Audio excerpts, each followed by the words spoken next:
The night the evidence disappeared, everyone in Hollow Creek learned the same lesson at once. Justice only works when the powerful allow it to. My name is Aaron Cole, and in this town, I was nobody. I stocked shelves at the all-night grocery, fixed my mother's car when it broke down, and kept my opinions to myself. People like me learned early that attention was dangerous, especially when the judge's last name was carved into the courthouse stone.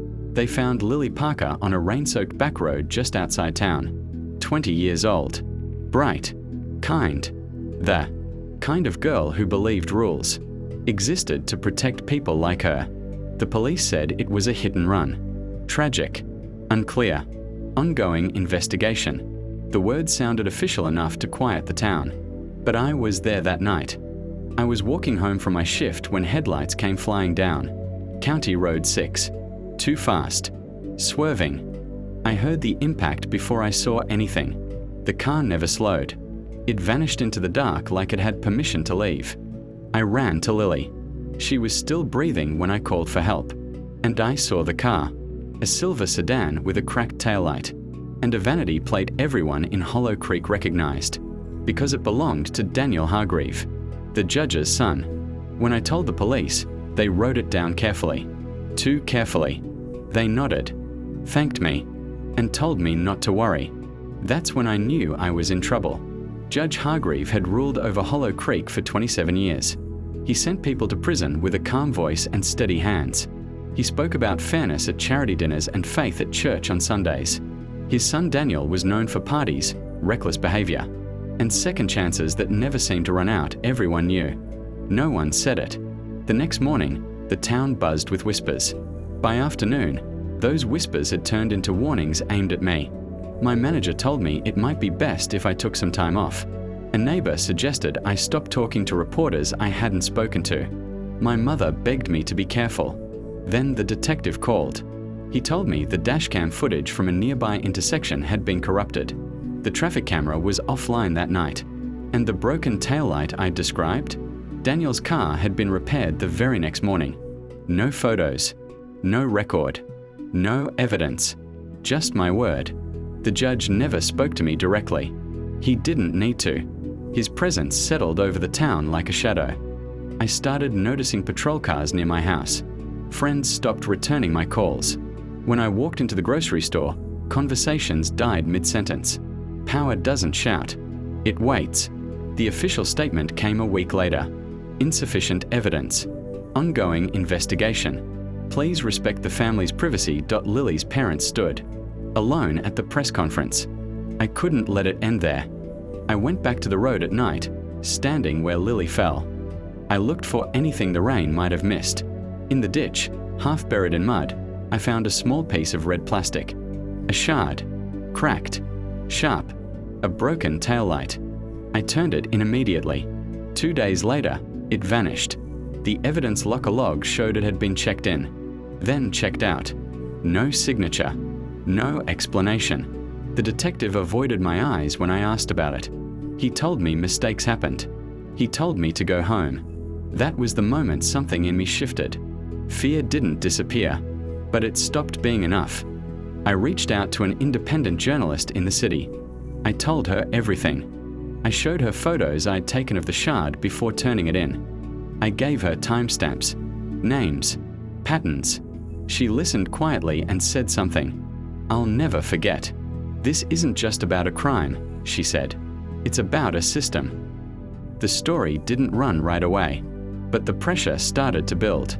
Then came the power shift. An anonymous tip surfaced online. Security footage from a private gas station, miles away, overlooked because it sat just outside county lines. The video showed a silver sedan pulling in minutes after the accident. The driver stepped out, frantic, inspecting a broken taillight. Daniel Hargreave's face was clear. The footage went viral before it could be buried. State investigators arrived the next morning. Evidence lockers were sealed. Phones were taken. The judge recused himself from every case and disappeared from public view. The town watched in stunned silence as the untouchable name was finally spoken out loud. Daniel was arrested 2 days later. People called me brave. They said they'd always suspected. They said it was about time. Justice moved slowly, but it moved. In court, the prosecutor laid out the truth. The hit and run. The cover-up. The evidence that vanished. The influence that made it possible. The judge sat in the gallery, smaller than I'd ever seen him, his reputation crumbling in real time. The verdict came back guilty.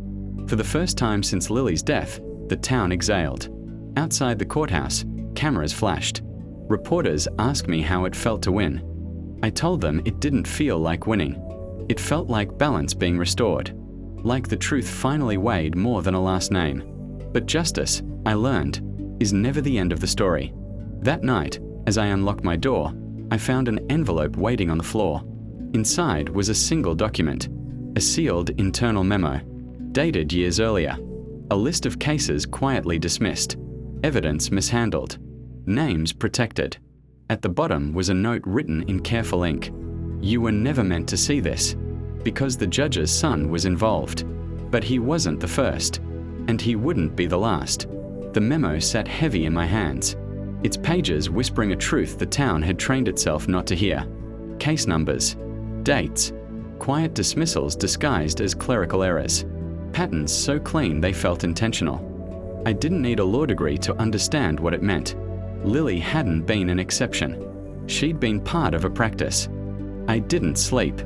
I copied the memo before dawn, photographing every page, backing it up twice, sending it to the journalist and a state investigator whose name I'd learned to trust. When morning came, the town woke to another headline, this one colder and sharper. Not about a son, about a judge. Judge Hargreave resigned before noon. He cited health reasons. He always did things cleanly. The courthouse flag lowered to half-staff like it was mourning something noble. People stood in the square and watched, unsure whether to clap or cry. Power doesn't vanish when it's exposed. It sheds its skin. The pressure turned inward. Former clerks began to remember. Deputies found courage in numbers. A retired bailiff came forward with a box of notes he'd kept in his garage, afraid to throw them away, afraid to show them to anyone. Each confession landed with a soft thud, and together they made a sound the town couldn't ignore. They asked me to testify again. This time, I didn't stand behind a screen. I spoke about the night on County Road 6, about the shard of red plastic, about the locker that swallowed evidence and spat out silence. I spoke about how fear teaches people to mistake survival for virtue. I watched faces harden, then soften. Truth does that when it's given room. The judge was charged, not for Lily's death, not directly, but for obstruction, for conspiracy, for the careful engineering of doubt. He pled not guilty. He always believed in the process, so long as it bent toward him. The trial moved faster than anyone expected. The ledger from the envelope filled the gaps. Phone records sang. Emails told stories their writers never intended to tell. The irony cut deep. The system that had protected him was now precise, unforgiving, and public. When the verdict came back, the courtroom stayed quiet. No cheers, no gasps, just a collective understanding that something had finally tipped. The judge stood, nodded once, and sat back down. A habit that had ruled the room for decades suddenly stripped of meaning. Outside, Lily's parents hugged each other like they'd been holding their breath for years. They thanked me, and I wished I could give them more than words. Justice can correct a ledger, but it can't return what was taken. In the weeks that followed, Hollow Creek changed in small, uneven ways. A new interim judge arrived from the state. Evidence protocols were rewritten. A plaque went up by the courthouse steps, not with a name, but with a sentence about accountability. People read it as they passed and pretended they hadn't that I tried to leave town again. I packed boxes, returned borrowed furniture, said careful goodbyes. On my last night, my phone buzzed with a message from an unknown number. A photo appeared on the screen. County Road 6, taken recently. The ditch. The culvert. Fresh tire tracks pressed into damp earth. Then another message arrived. A short video. Grainy. Nighttime. A familiar silver sedan. Idled at the edge of the frame. Engine humming. Waiting. The caption was brief. Same road. Different name. I stood in the doorway with my keys in my hand and understood the lesson. Hollow Creek had taught me too late. Justice had been served, yes, but it had also been watched, learned, and studied by people who knew exactly how fragile it could be, because the judge's son was involved. Then the evidence vanished, and now someone wanted to make sure the next truth never made it to court.